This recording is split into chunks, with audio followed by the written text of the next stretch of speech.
All right, so we saw that Congress did a good job of dealing with the West. That was a big issue. That was a very important thing, and Congress did a good job of figuring out what to do with the West, and the solutions that they came up with in 1785 and 1787 were solutions that we could use for the rest of our expansion and all of the rest of the territory that we eventually acquired. And added that to the Congress getting good credit for negotiating a treaty with England. You have to give Congress the credit for negotiating that treaty. That was very favorable to the United States. We got a good treaty, so Congress gets good marks. They did good stuff. But other than those three things, Congress was a failure. Congress, under the Articles of Confederation, was, just to put it bluntly, a disaster. The Articles, to simplify things, did not work. The Articles failed. There's a couple blight spots there that we have to acknowledge, but overall, the Articles of Confederation did not work. And there are several dimensions of the failure of Congress under the Articles of Confederation. Probably the most important thing that stands out was that during those years, after 1781, it was in 1781 that Maryland finally ratified the Articles, so the Congress started functioning under the Articles in March of 1781, and then a couple months later the war ended. So that's the time when Congress began operating as the government, if you will, the sort of government for the United States, and we are now a country, sort of, and the country was in terrible shape. Economically, we were in a major depression. The problems were, it's complicated, and I'm going to give you only just sort of a simplified overview of what was wrong with the economy and why we were in such terrible shape. Key was that during the war, demand for American agricultural goods, and we're a nation of farmers, remember, a nation of small farmers, so we depend on the demand for our farm goods, and demand for farm goods was very high. The armies all needed stuff that they could buy from American farmers. And I said armies because really, to look at it, there are, first of all, 13 militias. The militias all continued to operate, some very actively, some less so. But the militias were all involved in fighting. Then there was the Continental Army, headed by General George Washington. But there was also the British Army. The British bought many of their supplies from American farmers. You know, you think about it, you know, the British have to feed their soldiers. Well, it doesn't make sense to be operating in this very productive agricultural area with all those farms and producing a lot of stuff. It doesn't make sense to try to bring food for the troops from England over to America. It's a lot more logical to buy the food, the grain and other things that you need from American farmers. So they did, and that was good for American agriculture. That was good for the American economy. The demand for food products rose drastically, which, if you understand economics, you understand the law of supply and demand. It meant that the price of farm goods kept going up and up and up and up. Your book in chapter 6 mentions some of the problems with that. That's good for farmers. It's hard on consumers. It's hard on people who live in cities and have to buy agricultural goods. Prices were going up and up and up. So it did create hardships, but it meant good times for the farmers, which are most people in this country. And when the price of farm goods goes up, You just think about the economics of this, it's very logical that the price of farm land would go up. So farmers in certain situations would buy land and expand their holdings. Now, it's a little bit complicated here because some farmers were still at home and in a position to buy more land. Those would be farmers who either were not in the militias, were too old to be in the militias, or opted not to serve in the militias, or disapproved of the whole war, whatever the circumstances. And then there were other farms that were for sale because the farmer was in the army, he was in the militia, he was gone, maybe he didn't have a wife, or his wife would have to try to run the land by herself and it was too hard, depending on if she had any kids or not. There are a lot of circumstances, a lot of individual cases. So the circumstances are different for every farmer, and every time there's somebody selling land. But the fact is that during the war, some people bought land, and of course, automatically, some people sold. And the prices of land just kept going up. So farmers would pay more and more money to get more land, but that was a good decision. Because if you got more land, you could grow more stuff, and then since the price of stuff is so high, you could make a lot of money, and you could afford to pay for the land. Now, a lot of farmers, then as now, people don't usually buy real estate with cash out of their pocket. Very few people are in a position buying real estate today, buying a house, the equivalent of a farm in those days. Very few people have that much cash on hand to pay for it up front. They have to borrow money. They have to take out a mortgage on the land in order to be able to afford it. So people borrowed money to buy the land. And I like to ask in class, from whom did they borrow? And the answer is, sometimes students don't get it, the answer of course is pretty obvious. Today, if you want to buy a real estate, you borrow money from a bank. You get a mortgage from a bank or another financial institution. And that's how you get your mortgage. That's how you get the money to buy the house. Well, during the Revolutionary War, there were no banks. Now, I talked about this earlier. England would not allow us to have banks. That was an issue between many of the governors and the assemblies. The assemblies had to come up with other ways to have money because the standard way to have money, banks, was not allowed. So there are no banks.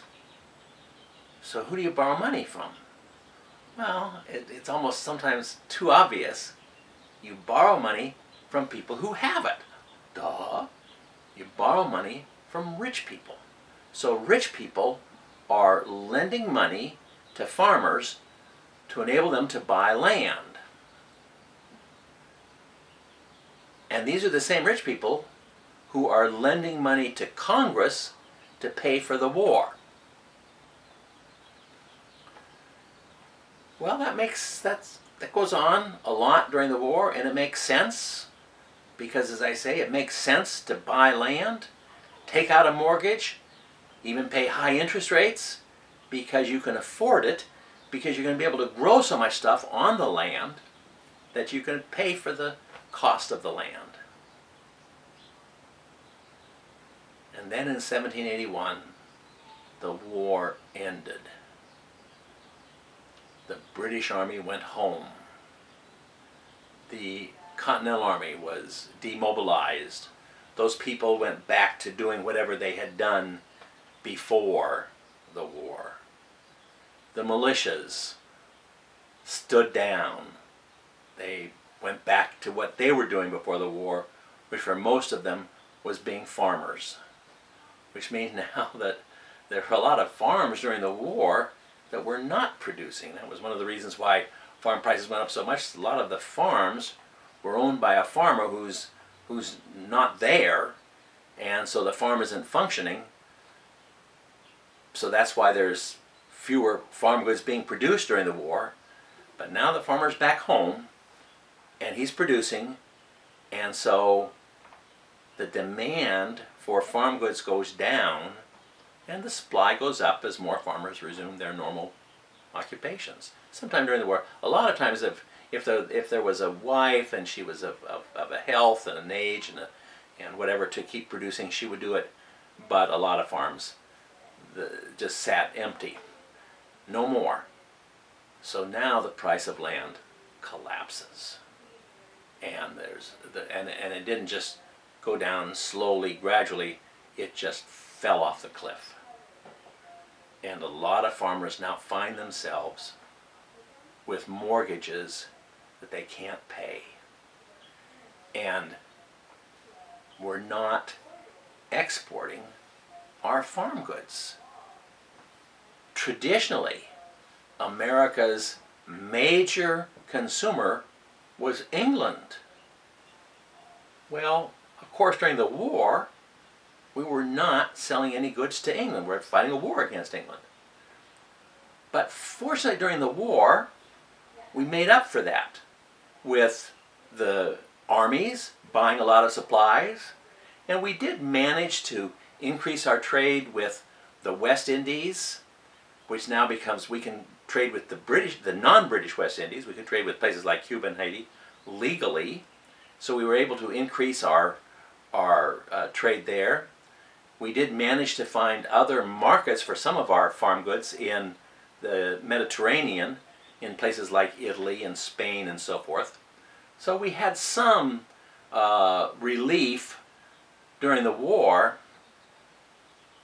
but the American market goes away when the war ended, or it went down a lot with the demobilization of the armies.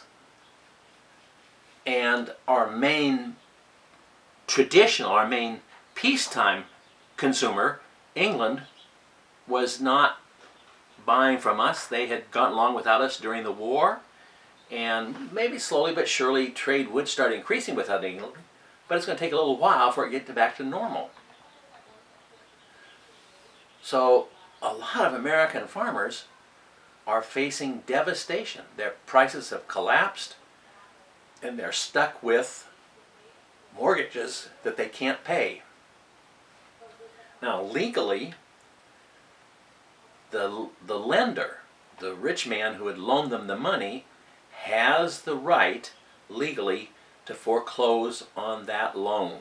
He can go out and go to court and show that the farmer is in arrears on paying the loan, and he can then get a court order to transfer the title to the land to him. And farmers are facing that threat. The only reason that more of them are not losing it is because many of the rich people are just declining to foreclose.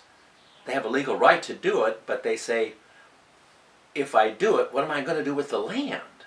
You know, the price of land is so cheap. What are they going to sell it? They can't find buyers for it.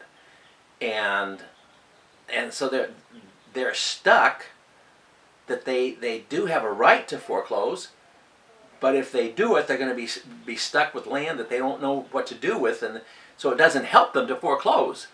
They own land, but it doesn't do you any good, and you're not a farmer. You're not the man who's going to grow anything on that land, so what good is it going to do you? So what's happening here is that the farmers are suffering because they can't sell their products. The prices are so low, or they can sell them, but it's a miserable price. They can't afford to live on that. But the guys who can foreclose and take the land, they're losing money too, because they're not getting the income from the mortgages and the legal option. They do have a legal option, but it's not very practical. It's not realistic for them to do that. So everybody's hurting. And then, what is anybody going to do about this? Well, Congress doesn't do anything. What can states do? States are governments. They have legislatures.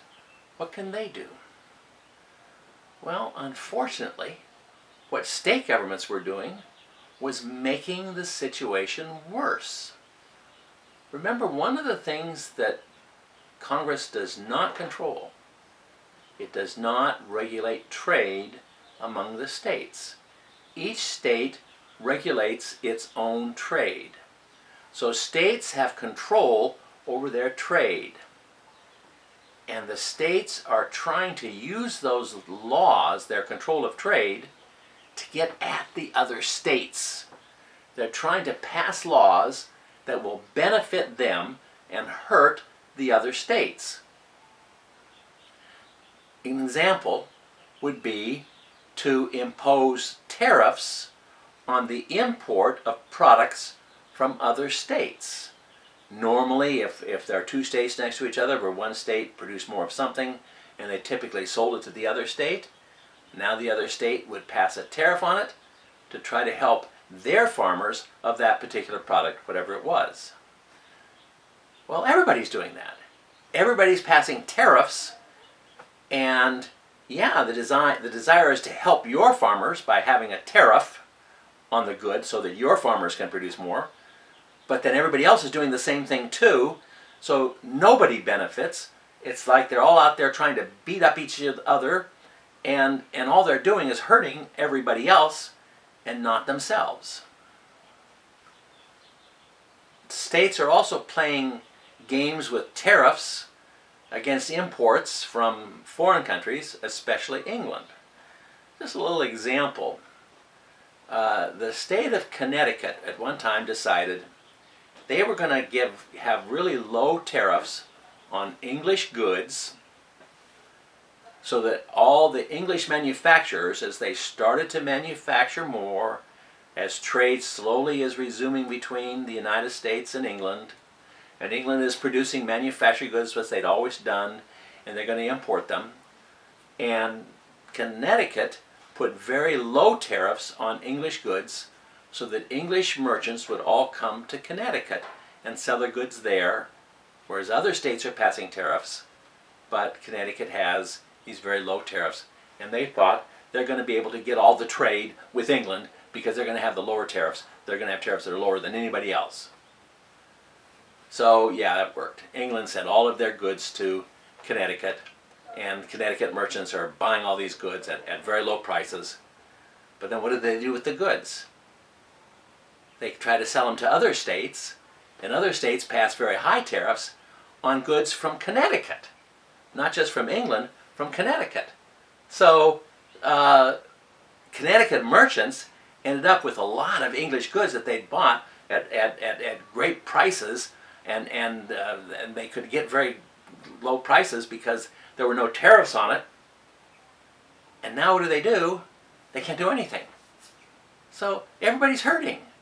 So the states are just all engaged in this war of all against war, which is hurting everybody.